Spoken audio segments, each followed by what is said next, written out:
Hello everyone, নতুন একটা ভিডিওর সাথে তোমাদের জানাই অনেক অনেক ওয়েলকাম। আজকের ভিডিওটা দেখছো রাস্তা থেকে স্টার্টিং করেছি, আর রেডি হয়ে কোথায় যাচ্ছি দেখছো, রেডি হয়েছি। আর এদিকে দেখছো মা যাচ্ছে, আমরা বাড়ির অনেকেই যাচ্ছি, দিদিভাই যাচ্ছে মানে আমার বড় ননদ, তারপরে জামাইবাবু, দিদিভাইয়ের ছেলে অত্রি যাচ্ছে, মা, আমরা বাবান সোনা, শুধু বাদ আমার তোমাদের দাদা ভাই। তো মা তো পিছনে বসেছে, তো আমাদের গাড়ি চলতে শুরু করে দিয়েছে। বাবা গাড়ি চালাচ্ছে আর অত্রি বসে আছে সামনে। আর আমরা একটু বকবক করতে করতে যাচ্ছিলাম। তো কোথায় যাচ্ছি সেটা তো তোমাদেরকে জানানোই হলো না। আমরা যাচ্ছি বাবা বসন্ত রায়ের মন্দির। ওই মন্দির দেখবে অনেকে, যাদের ধারে পাশে, যাদের মানে আমাদের ধারে পাশে, যাদের বাঁকুড়া জেলার ধারে পাশে যাদের ঘর, তারা কিন্তু এই বসন্ত রায় বাবার মন্দির কিন্তু অনেকে জানবে। আর এই যে একটা পুকুর দেখছো, এই পুকুরের মাহাত্ম্যটাই আলাদা। তো যারা আসছো তারা অবশ্যই জানো, কিন্তু আমি কিন্তু এই প্রথমবার দিদিভাইদের মুখে শুনেছি অনেক কথাই। তো এই পুকুরে নাকি যারা বাতের রুগী আছো, একেবারে আমাদের যে বড় জামাইবাবুকে দেখছো, বড় জামাইবাবু মানে মা দিদিভাই বলছিল যে 20-22 বছরের যখন বয়স, তখন বাতের বাতের রোগেতে একবারে জড়ো হয়ে গিয়েছিল, যাকে বলে দিদি মানে জামাইবাবু।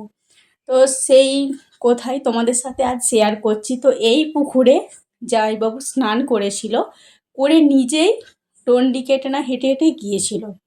তো জামাইবাবু এই নিয়ে আসছে ওই 6-7 বারের মতন। আবার এবছর, এবারে আমিও আসছি। আমি বলেছিলাম যে আমি আমি তো যাবই। তো অনেক মানে সকাল থেকে এত বৃষ্টি পড়ছিল, কি বলবো, মনে হচ্ছিল যে আসাই হবে না। তারপরে ওই 10টার দিক করে বেরিয়ে পড়েছিলাম। এই যে দেখছো একটা মন্দির, আমি প্রথমে ভেবেছিলাম যে এই মন্দিরটা, কারণ আমরা গাড়ি করে একেবারে চলে আসছি পুকুর পাড়ে। যেই পুকুর পাড়ে মানে বললাম যে বাতের রোগী ওখান থেকে স্নান করে ডন্ডি কেটে বাবা বসন্ত রায়ের মন্দিরে ওখানে যায়।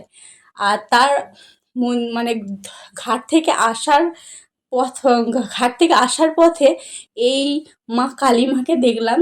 তো কালী মায়ের মন্দিরে একটু প্রণাম করে চলে এলাম। তো প্রচুর বৃষ্টি পড়ছিল, তারপরে এখন দেখছি থেমে গেছে অনেকটাই।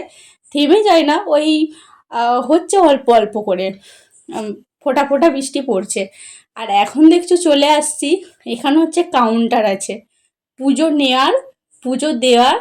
আর তারপরে এখানে খাওয়া খাওয়া দাওয়া হয়, টিকিট কাটা আর যা যা সব তোমাদের সাথে একটু একটু করে শেয়ার করছি। আমি তো সবটা এই প্রথম যাচ্ছি, সবটা তো আর জানি না। আর এখানে দেখছো পুজো নিয়ে নিল, আর এখানে হচ্ছে পুজোটা দিয়ে দিচ্ছে, মানে পুজো দিয়ে আবার পুজো দিয়ে দেবে আর কি। বাবার মন্দিরে মানে ধরো একদিকে ভালোই করেছে, মানে বাবার মন্দিরে পুজো দেওয়ার নিয়ম নেই, মানে বাবার মন্দির থেকে সব ফল প্রসাদ ফুল সব কিছু ওনাদের কাছে আছে, ওনারা পর পয়সা দক্ষিণা নিচ্ছে, তারপরে দিয়ে দিচ্ছে, এই ব্যাপার আর কি।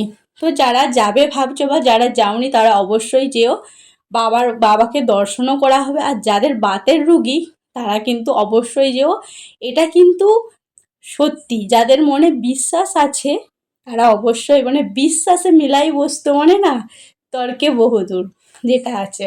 এই হচ্ছে বাবা বসন্ত রায়ের মন্দির। অনেকে অনেকে মানে প্রচুর ভিড় হয়েছিল। আবার যদি সোমবার হয়, সোমবারে তো আমরা যাই না, আমরা গিয়েছিলাম কি বারটায় আমার ঠিক মনে নেই। আর এখানে বাবা বসন্ত রায়, আমি প্রথম ভেবেছিলাম যে বাবা বসন্ত রায় আহ, মানে শিবলিঙ্গটা আর কি উপরে আছে। তারপরে দিদিভাই বললো না, বাবা একেবারে পাতালে আছেন, মুখ বাড়িয়ে দর্শন করতে হয়। তো যাই হোক, আমার আর দর্শন করা হলো না। দিদিভাইরা এর আগে দর্শন করেছিল বলছিল। তারপরে সবার শেষে পুজো হয়ে যাওয়ার পর জামাইবাবু গিয়েছিল দর্শন করতে। মানে এই সময়টায় দেখো শুধু ভিড় দেখো, তারপরে কিছুক্ষণ পর কেউ কোথাও নেই। এখানে আমরা বসে আছি মন্দিরের এখানে, আর ঝমঝম প্রচুর বৃষ্টি পড়ছে। আর মা মা বাবা, যেখানে দেখবো আমরা পুজোর কাউন্টারে পুজো নিচ্ছিলাম, তো সেখানে মা আর বাবা আছে, কারণ বাবান সোনা কিছুতেই মন্দিরে ঢুকেছে, মানে বেশিক্ষণ দাঁড়াতে দিচ্ছে না, বাচ্চা ছেলে তো ও এদিক দেখবে ওই দিক দেখবে এই আর কি। দেখো বৃষ্টি হয়ে পুরোটাই কেমন হয়ে গেছে, ফাঁকটা তোমাদের সাথে শেয়ার করলাম, বাইরেটা। আর মন্দিরের শুধু চাতালটা দেখো, কত বড় মন্দিরটা শুধু দেখো। আমি পুরোটা একেবারে রাউন্ড করে তোমাদের সাথে শেয়ার করছি। আর বাবা বসে আছে সেই ওইখানে। আর এদিকে বাবান সোনাকে একটু ভিডিও করে নিচ্ছিলাম, কারণ ওখানে মন্দিরে বাজছিল ঢাক, সেই জন্য বাবান সোনা প্রচুর নাচ করছিল। তাই ভাবলাম ওকেও একটু ভিডিওটা করি। আর এখানে দেখছো আমরা এখন বসে আছি সেই যেখানে পুজো নেওয়া হয়েছিল যখন প্রথম এলাম মন্দিরে, তো সেখানে বসে আছি। বাবান সোনাকে খাইয়ে দিয়েছিলাম ডালিয়া, কারণ অনেকটাই দেরি হয়ে গিয়েছিল। আর আমরা এখান থেকে কুপন কাটিয়ে আমরা এখানে ভাত, মানে নিরামিষ আজকে খেতে হবে, তো নিরামিষটাই আজকে এখানে মন্দিরেতেই খেয়ে নিয়েছিলাম। তো সেটাও তোমাদের সাথে একটু পরেই শেয়ার করব যখন যাব। এই যে যাচ্ছি যেখানে খাওয়ান দাওয়ান হচ্ছে, এই যে প্রচুর বড় করেছে এখানটা, এখনও ফিটিং হয় না, তবু সেটটা বানিয়ে দিয়েছে। এই যে যাচ্ছি এখন খেতে, তো কি কি খাবার দাবার সেটাও তোমাদের সাথে শেয়ার করব। আর এখানে দেখছি যে দুয়ারে দুয়ারে বসিয়ে খাওয়ানো হচ্ছে। আর যে বড় সেটটা দেখছো, সেই শুনছি নাকি সেই সেটটাতে এরপর চেয়ার টেবিল হয়ে যাবে, সেই চেয়ার টেবিলে খাওয়ানো হবে। তো এখন দিয়ে দিচ্ছে পাতা। যখন এডিটিং করছি দেখবে একটু হাঁপাচ্ছিলাম, মানে কথাগুলো সেরকমভাবে বলতেই পারছিলাম না, কারণ অনেকটা মানে আমি কথা বলি না, সবটাই তো ভয়েস ওভার দিচ্ছি। তাই যখন ভিডিও এডিটিং করছি তখন একটু তাড়াতাড়ি হয়ে যাচ্ছে বা কোথা মাঝে বন্ধ হয়ে যাচ্ছে। তো এখানে দেখছো প্রথম দিল ভাত, তারপরে আছে মুগের ডাল, আলু পোস্ত, আর একটা শাকের তরকারি হয়েছিল, মানে সব রকম সবজি দিয়ে, শাক দিয়ে, পুঁই শাক, কুমড়ো, মানে জাস্ট অসাধারণ খেতে হয়েছিল। আমার তো দারুণ লাগছিল। তোমরা কিন্তু ভিডিওটা দেখতে থাকো, কিন্তু এই মন্দিরে এলে তোমাদের কোনো প্রবলেম নেই, মানে ধরো এখানে কোথায় খাবো না খাবো কোনো কিছু ভাবনা নেই। দিয়ে দিচ্ছে চাটনি আর আছে পায়েস। তো খাওয়া তো হয়ে গেল, তো চলো এরপর আমরা আমাদের বাড়ি যাওয়ার পালা।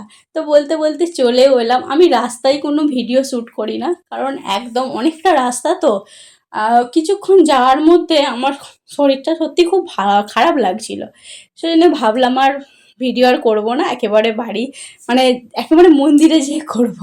তো চলে আসছি বাড়ি, আর বাড়ি আসবার পথে আর ভিডিও করা হয় না।